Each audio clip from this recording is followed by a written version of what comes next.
Good morning to you. Today, we will talk about the last in, first out method, LIFO.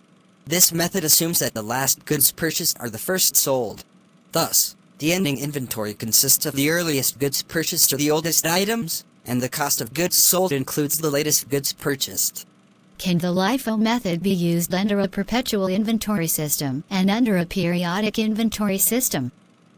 Yes, it can be used under the two inventory accounting systems. However, under the LIFO method, the perpetual and the periodic inventory accounting systems may result in different values for the year-end inventory and cost of goods sold. Under the periodic accounting system, the calculation of the ending inventory and the cost of goods sold are made at the end of the period. Could you please give us an example of how the LIFO method works under both the periodic inventory accounting system and the perpetual inventory accounting system? The example is the following data related to Salawi Abdel Fattah Company, Year 1 activities for certain inventory item. Beginning balance is 100 units at a cost of $20 each. On March 1st, a purchase of 20 units took place at a cost of $32 each. On April 1st, a sale of 70 units took place with a selling price of $40 each. On June 1st, another purchase of 30 units took place at a cost of $14 each. On October 1st, another sale of 40 units took place with a selling price of $24. You are required to calculate 1. The year-end inventory, 2. Year 1 cost of goods sold, and 3. The gross profit under the LIFO method, both under the periodic and perpetual inventory accounting systems. We would like to hear the answer from you. To arrive at the cost of the ending inventory based on LIFO method, we need first to calculate the number of units in the ending inventory. Under the periodic system, it is composed of 100 units of beginning inventory plus 20 units purchased on March 1st plus 30 units purchased on June 1st, the total of which is 150 units represents the units available for sale, minus 70 units sold on April 1st, minus 40 units sold on October 1st, the total of which is 110 units represents total units sold. Thus, units in the ending inventory is 40 units, 150 units, minus 110 units. As we mentioned earlier, the ending inventory under LIFO consists of the earliest purchases. Once the inventory outflow during the year, 110 units, is more the inventory inflow during the year, 50 units. The balance of the remaining beginning inventory, which composes the earliest items, represents the ending inventory. Accordingly, the ending inventory using LIFO method under the periodic inventory system is $800, 40 units multiplied by $20. That was the ending inventory using the LIFO method under the periodic inventory system. How the ending inventory is calculated using LIFO under the perpetual system. To calculate the ending inventory using LIFO method under the perpetual system, we should start with the beginning inventory of 100 units of $20 each, or total of $2,000. Then, add a purchase on March 1st of 20 units at $32 each, or total of $640. Thus, immediately after this purchase transaction, the inventory is composed of 120 units, or a total $2,640, $2,000 plus $640. Then, subtract the sale of 70 units on April 1st. 20 units of them is taken from the last purchase of $32 each, or $640, and the remaining 50 units from the beginning inventory of $20 each, or $1,000. Thus, cost of this sale transaction is $1,640.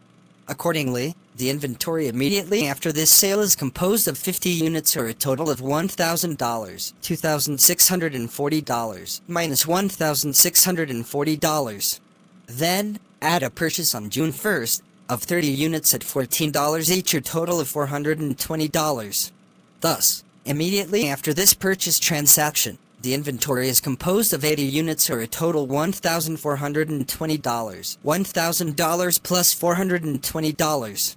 Then, subtract the sale of 40 units on October 1st. 30 units of them is taken from the last purchase of $14 each, or $420, and the remaining 10 units from the beginning inventory of $20 each, or $200. Thus, the cost of this sale is $620. So, immediately after this sale transaction, the ending inventory is composed of 40 units, or a total of $800. $1,420 minus $620. Note that the results of LIFO method under periodic and perpetual systems are the same in this particular example, but may differ in other situations. When using LIFO method, how the cost of goods sold is calculated under the periodic inventory system.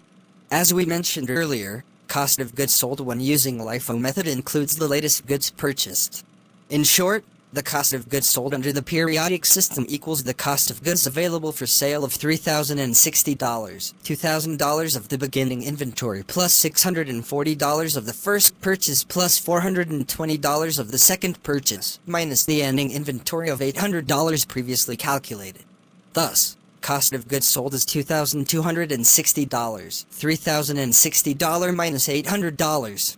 The units sold are 110 units, 150 units available for sale minus 40 units in the ending inventory.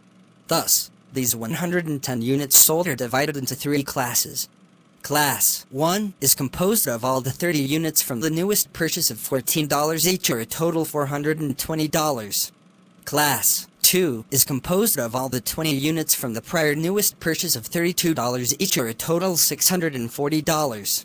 Class 3 is composed of 60 units from the beginning inventory of $20 each, or a total $1,200. Thus, total cost of goods sold under the periodic system is $2,260, $420 plus $640 plus $1,200. When using LIFO method, how cost of goods sold is calculated under the perpetual inventory system. Under the perpetual inventory accounting system, cost of goods sold is calculated every time a sale occurs. Accordingly, the first 70 units sold on April 1st is divided into 2 classes. Class 1 is composed of all the 20 units from the newest and the only purchase up to March 1st of $32 each, or a total of $640, and Class 2 is composed of the remaining 50 units to be taken from the beginning inventory of $20 each, or a total of $1,000. Thus, the cost of the first sale transaction is $1,640, $640 plus $1,000. The second 40 units sold on October 1st is divided into 2 classes. Class 1 is composed of 30 units purchased on June 1st of $14 each, or a total of $420, and Class 2 is composed of the remaining 10 units to be taken from the beginning inventory of $20 each, or a total of $200. Thus, the cost of this second sale transaction is $620, $420 plus $200. Thus, total cost of goods sold is $2,260, $1,640 plus $620. In order for the 3 questions to be fully answered, we need to know how the gross profit is calculated. In order to calculate the gross profit, we need first to calculate the dollar sales amount. During the year, 2 sale transactions took place.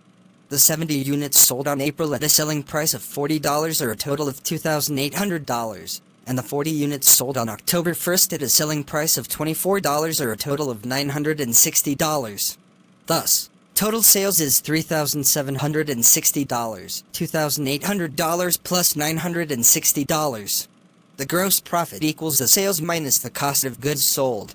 Since the cost of goods sold is $2,260 as previously calculated, the gross profit must be $1,500, or $3,760 minus $2,260. Is any note disclosure to financial statements required?